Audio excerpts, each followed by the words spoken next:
camps de Tessalit et de Douanza sont désormais occupés par les FAMA. Le processus de retrait de la MINUSMA se poursuit sur le terrain. Vous allez voir le constat fait par nos équipes de reportage dès le début de cette édition. Dans ce 13h, nous allons voir l'importance du port du casque. Nous constatons que peu de motocyclistes portent les casques. Pourquoi le refus alors que le port du casque est obligatoire au Mali? Et quelles sont les conséquences en cas d'accident? Restez avec nous, élément de réponse en fin de journal.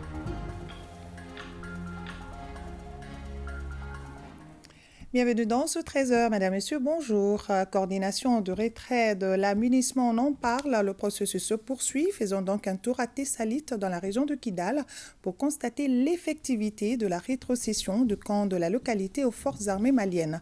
Les détails avec Benoko Foufana. Les forces armées maliennes ont repris le contrôle ce samedi 21 octobre de l'emprise de la MINUSMA, située à 7 km au nord de la ville de Tessalit. Le cérémonial militaire a constitué au rappel des drapeaux de l'ONU et du Tchad et la montée des couleurs nationales du Mali, consacrant ainsi la fin de la mission des Nations Unies à Tessalit. Le moment était solennel et les échanges empreints de respect, de cordialité entre frères d'armes qui se sont congratulés. Un jour de joie et de fierté pour les FAMA qui occupent entièrement le camp d'amassage de Tessalit, a confié le chef du détachement FAMA. Les FAMA qui occupent entièrement le camp de Tessalit. Donc pour cela, nous allons défendre corps et âme cette emprise et pour honorer le Mali. Donc ce qu'il y a à savoir aussi, l'ONU n'a laissé aucun matériel de guerre dans le camp. Tous les matériels de guerre ont été soit transportés, soit détruits sur place. Il a par ailleurs lancé un appel à toute la population de Tessalit et environ pour les rassurer du devoir impérieux des FAMA à leur assurer paix et sécurité dans la zone. À Douanza également, le camp de la MINUSMA est occupé par les FAMA et le commandant du secteur concerné a rassuré la population de l'engagement des FAMA. Commentaire Bokari Koulibaly. Le processus de retrait de la MINUSMA suit son cours. Ce 21 octobre, la mission onusienne a procédé à la signature de l'acte de rétrocession du camp de Douanza avec les autorités maliennes. Cette descente des couleurs de la MINUSMA marque la fin de la mission des Nations Unies dans la 16e région du Mali, Douanza. Le colonel Abdoulaye Traoré, commandant du secteur 4, assure. Je peux assurer que, sinon garantir que les FAMA qui sont présents ici à Douanza seront à la hauteur des tâches que la MINUSMA accomplissait. Alors, je ne saurais terminer sans remercier la MINUSMA pour tout ce qu'elle a apporté pour le Mali, pour tout ce qu'elle a fait pour le Mali. Donc ça, c'est extrêmement important à signaler. Donc, aujourd'hui, le camp MINUSMA de Douanza appartient désormais aux FAMA. Donc, je peux assurer les uns et les autres que nous ferons tout pour l'occuper comme ça se doit. Inch'Allah. Comme pour témoigner de l'occupation effective du camp de Douanza par les forces armées maliennes, les autorités locales ont procédé à la montée des couleurs nationales. Le gouverneur de la région de Kita a visité certains centres de révision des listes électorales et la distribution des cartes biométriques sécurisées. Le constat avec Mahamadi Alioubari. De la commune rurale de Kofeba à celle de Boudofo, en passant par la mairie de la commune urbaine de Kita, les opérations de révision annuelle des listes électorales et des remises des cartes biométriques sécurisées se poursuivent normalement dans la capitale de l'Arachide. C'est le constat fait par le chef de l'exécutif régional. Les commissions administratives sont sur place, mais l'affluence est timide. Si on essaie de comparer par rapport aux autres années, on dit que le niveau n'est pas aussi élevé cette année. Il va falloir relancer, leur dire de venir pour cette opération de révision. Je lance un appel à toute la population de la région de Kita de sortir massivement pour faire retirer leurs cartes d'électeurs. Ces opérations sont exécutées par des commissions administratives dont les membres sont désignés par le ministère de l'administration territoriale et de la décentralisation et les partis politiques installés dans les communes, ambassades ou consuls. Ces commissions sont chargées de la validation du transfert et de la radiation. Depuis le début des opérations, les partis politiques ont été informés. Donc, on les a demandé quand même d'informer leurs militants pour qu'ils puissent enfin sortir massivement pour faire cette opération qui est capitale pour la réussite des élections. Je lance un vibrant appel à la population de Kita pour aller retirer leur carte biométrique à la mairie de Kita. Je lance l'appel à la jeunesse, aux femmes et à la société civile. Conformément donc à l'article 52 de la loi numéro 2022-019 du 24 juin 2022, les listes électorales font l'objet de révision annuelle partout au Mali.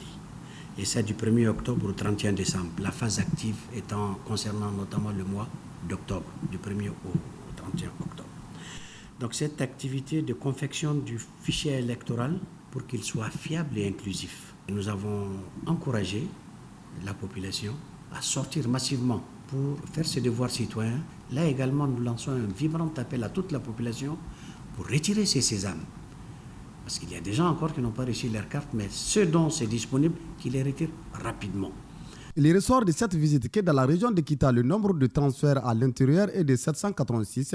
949 décès ont été enregistrés. En ce qui concerne la validation est de 949 personnes et le nombre inscrit sur la liste électorale au niveau de la région est de 199 583 électeurs. Quant au retrait de la carte biométrique sécurisée, il est à hauteur de souhait selon nos interlocuteurs.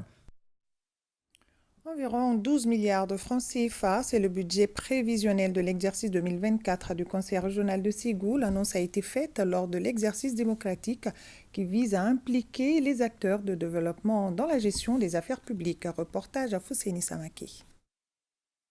Environ 12 milliards de francs CFA, c'est le budget primitif de l'exercice 2024 du Conseil régional de Ségou.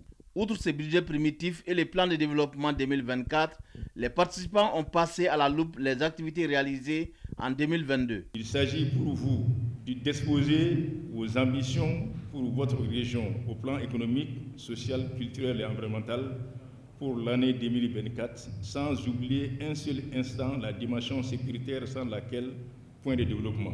Nous allons être amenés à vraiment revoir un peu les ambitions d'activités de développement. C'est ce qui va orienter les documents de planification de l'exercice 2024 que nous sommes en train de projeter. Et c'est là, on l'expose devant le public de la région pour que chacun puisse prendre part à la discussion et donner ses appréhensions. Cet exercice démocratique vise à impliquer de façon participative les citoyens à la gestion et au contrôle des ressources. Cela permet d'instaurer un climat de confiance entre contribuables et responsables des collectivités. À travers cet exercice, les citoyens lambda peuvent savoir où est-ce que sa contribution est utilisée dans l'atteinte du développement régional. Notons que la collectivité région de Ségou s'est fixée comme mission l'intensification, la diversification et la valorisation des productions agricoles en tenant compte des mutations économiques et commerciales.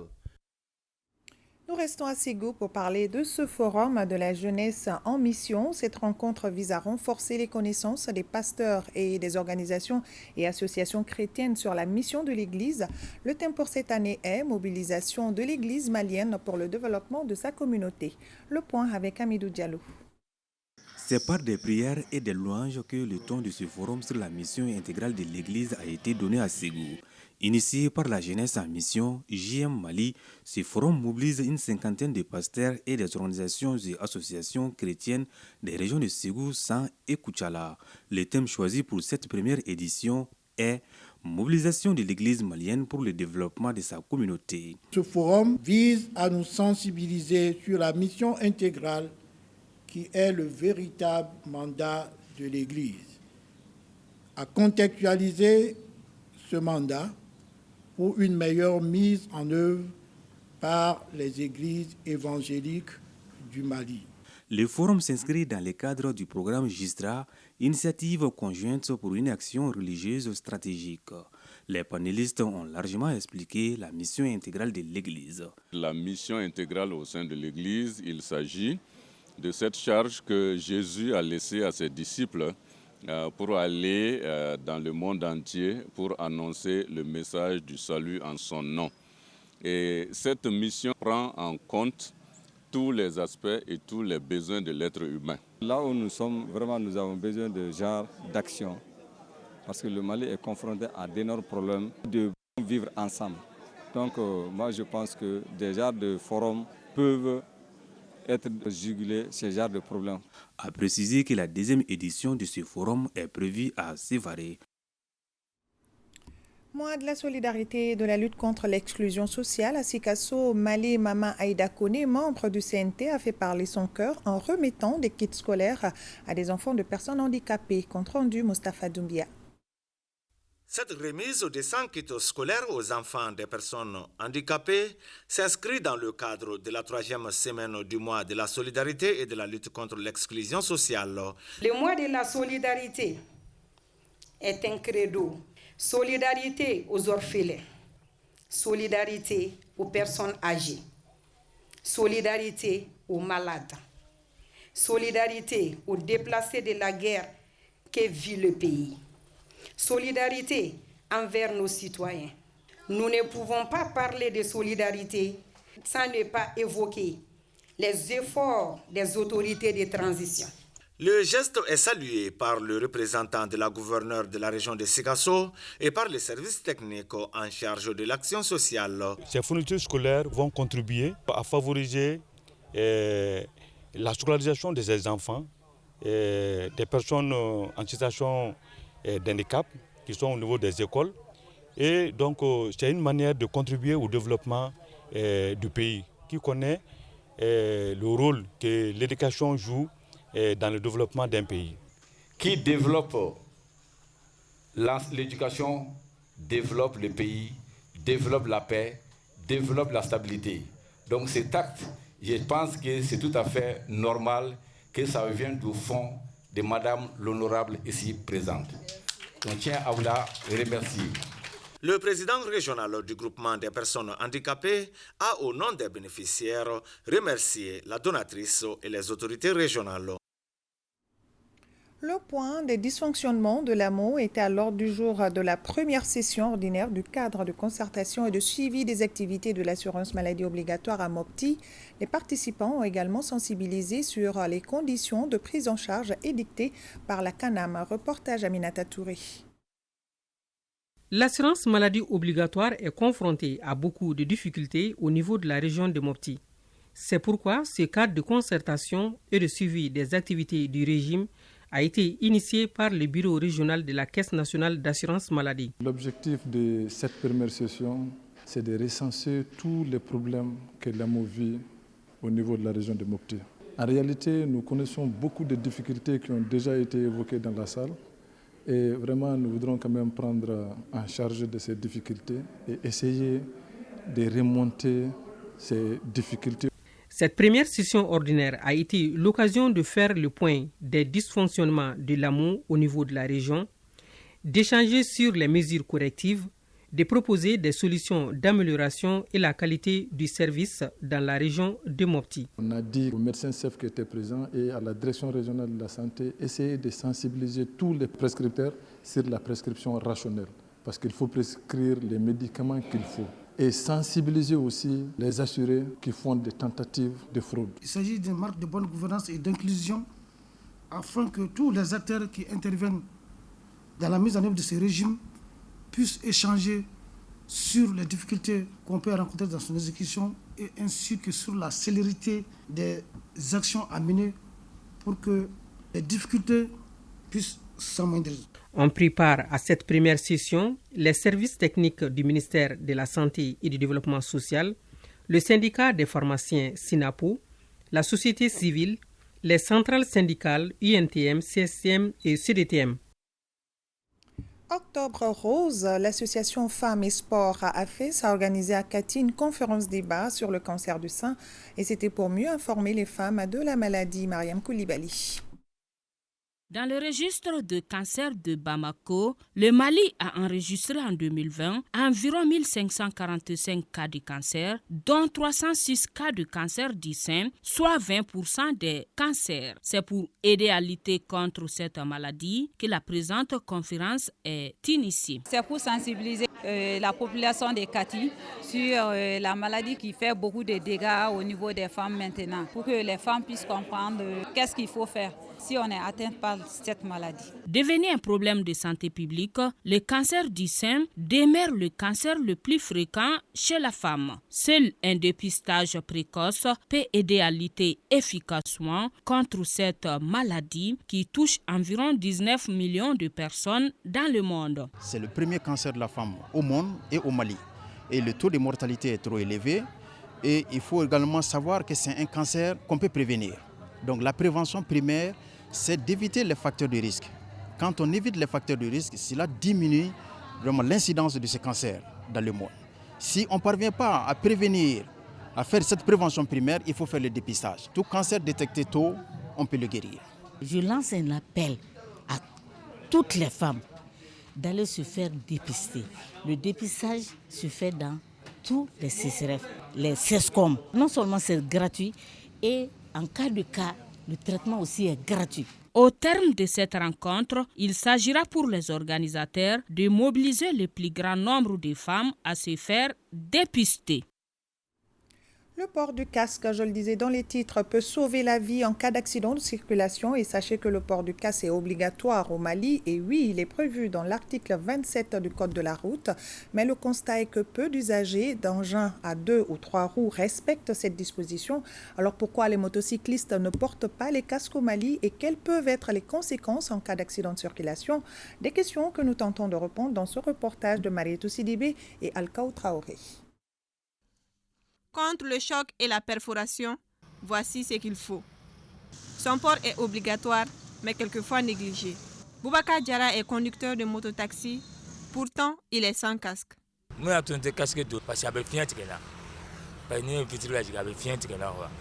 À quelques mètres d'ici, Albert est à l'aise avec son casque. C'est une question de vie pour lui. Bon, mon fargolo là, c'est du yoram kuwa galanga teme yoro bega o kungolo do kama ne casque do. Conçu pour protéger la tête, chaque partie du casque a un rôle, une fonction. Nous avons la coque extérieure qui protège contre des objets pénétrants. Nous avons aussi la garniture intérieure en mousse. Cette partie, on appelle ça la garniture intérieure en mousse. Ça assure un confort pour le motocycliste. Nous avons aussi cette partie qu'on appelle la mousse solide.